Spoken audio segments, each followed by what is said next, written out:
Your three greatest strengths. These are going to be highlighted on your resume and may be a part of your interview. In all likelihood, you have encountered this question before too. When they ask, what do you perceive are your strengths? Or what are your greatest strengths? Again, having a prepared answer is always better than shooting from the hip and conjuring up something like a magician pulling a rabbit out of his hat. You don't want to do that. You want to be prepared. And so, because of that, we're going to think through that together because it's a part of your elevator pitch. So, your three greatest strengths. So, if you think of it in these terms, what do you do that makes you stand out against your competition?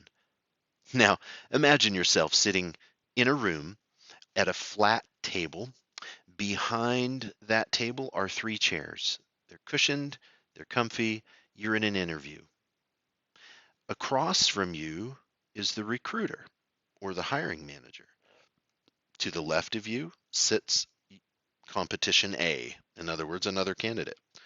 And to the right of you, the other chair, is competition C. You're the one in the middle. And when the recruiter or the hiring manager asks you, what are your strengths? What the competition's going to likely say, they're going to appeal to some kind of a saying or statement that goes like this: I'm a hard worker. I'm experienced. I'm seasoned. I have a proven track record.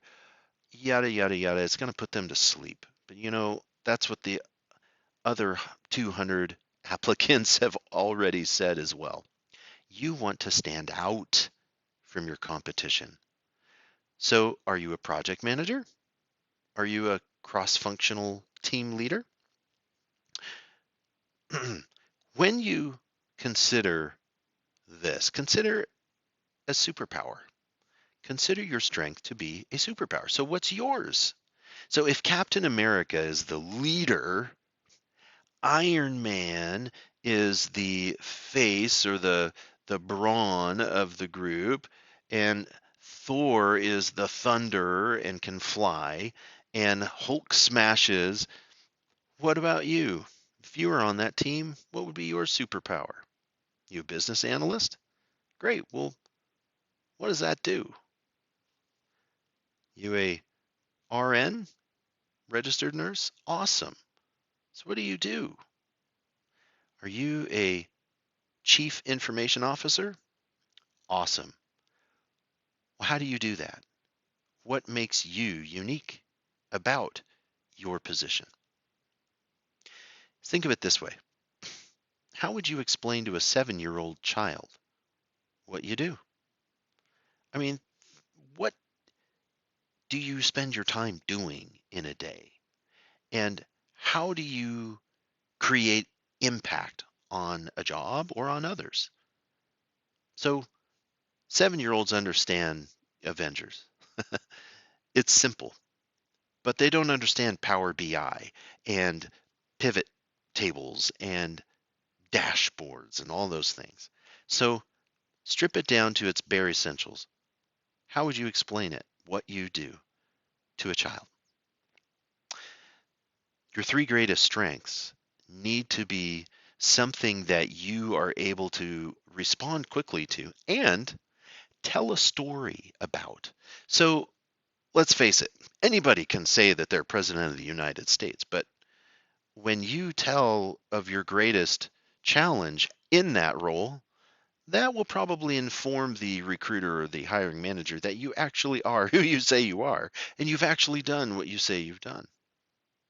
So if you don't say it, how in the world would the recruiter know that, or the hiring manager know that you can do it?